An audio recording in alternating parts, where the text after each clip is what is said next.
देखिए 37 नंबर प्रश्न और 38 नंबर प्रश्न सेम टू सेम प्रश्न है, ठीक है। तो 37 और 38 सेम है, एक बताते हैं, दोनों हो जाएगा। देखिए सवाल क्या है, एक प्रकाशक लागत मूल्य से 50% अधिक पर पुस्तकों का मूल्य अंकित करता है, 20% व्यापारिक बट्टा देता है और फिर 5% अतिरिक्त बट्टा देता है, तो उसको वास्तव में कितना प्रतिशत लाभ हुआ।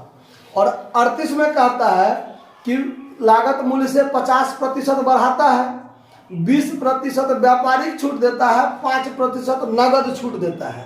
तो बात सेम है, उसमें कैश डिस्काउंट की बात करेंगे, इसमें एडिशनल डिस्काउंट की बात करेंगे, ठीक है। प्रश्न भी सेम है, आंसर भी सेम है, सब कुछ सेम है, बस अतिरिक्त भत्ता के बदला में नगद छूट लिखना है। समझ में आ बात। अब देखिए, अब सवाल में हम क्या करेंगे, तो यहां पर आप 1 मानकर बनाइए, 100 मानकर बनाइए, x मानकर बनाइए, सब में बनेगा। अगर आपने दिमाग लगाने की क्षमता है तो तीनों से बनेगा, नहीं तो आप 100 मानकर बनाइए, सवाल आपको आसानी से बनेगा, ठीक है। देखिए सबसे पहले मान लेंगे 37 38 सेम है। माना कि वस्तु का लागत मूल्य बराबर 100, मान लिए लागत मूल्य कितना 50% बढ़ा के दाम लगाता है। दाम कितना लगाता है, अंकित मूल्य जो करेगा वो लागत मूल्य से 50% बढ़ा के। तो चलिए यहां पर हम लिखते हैं अंकित मूल्य बराबर, अंकित मूल्य बराबर 100 प्लस 100 का 50%, यही ना। 100 तो मेन दाम रखने करेंगे, ये दाम, और इसी का 50% बढ़ा के 50 रुपया बढ़ा दीजिए, तो अंकित मूल्य कितना हो जाएगा, इसमें ना कोई दिक्कत है।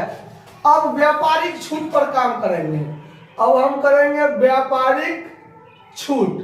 तो व्यापारिक छूट, अंकित मूल्य जो है आपका 150, उस पर 20% छूट मिलेगा। कितना छूट मिलेगा, 20। तो अंकित मूल्य पर 20% आप छोड़ दीजिए, ये से ये कट गया, 15 दूना 30 रुपया छूट हुआ। तो अब शुद्ध मूल्य कितना हुआ, शुद्ध मूल्य हो गया अब आपका 150 में से 30 घट गया था 120, अतिरिक्त छूट फिर दे रहा है। 38 में क्या होगा, कैश छूट फिर दे रहा है 5%। तो यहां पर हम सवाल के मुताबिक अतिरिक्त छूट लिख रहे हैं, अतिरिक्त छूट या नगद छूट, नगद छूट, नगद छूट, समझ में आया। अतिरिक्त छूट है 5%। तो अब जो शुद्ध मूल्य बचा है उसका 5% छूट देंगे। व्यापारिक छूट घटाने के बाद जो दाम बचता है उसका अतिरिक्त छूट मिलेगा या नगद छूट मिलेगा, ठीक है। तो नगद छूट होता है, नगद भुगतान तुरंत हो जाता है। तब यहाँ पर अतिरिक्त छूट की चर्चा किया है, मतलब जो शेष दाम बचा हुआ है ना व्यापारिक छूट घटाने के बाद, उसका 5% आपको छूट देना है। तो 120 बचा है, 120 का 5% छूट कर दीजिए, 1010, 5 दूना 10 काट दीजिए और 2 से इसको काट दीजिए तो 6 रुपया छूट हुआ। तो अब कहेगा शुद्ध मूल्य क्या होगा। अब शुद्ध मूल्य अंत में शुद्ध मूल्य हो गया 120 में से 6 घटा दीजिए तो 114 रुपया।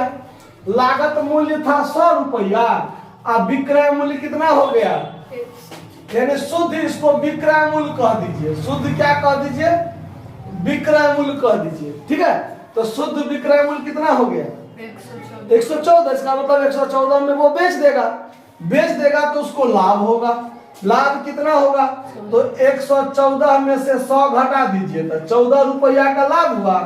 अब प्रतिशत लाभ पूछेगा तो लाभ गुने 100, लाभ गुने 100, अब बट्टा में क्या हो जाएगा क्रय मूल्य यानी लागत मूल्य, ये से ये कटेगा बराबर 14% का लाभ हो जाएगा।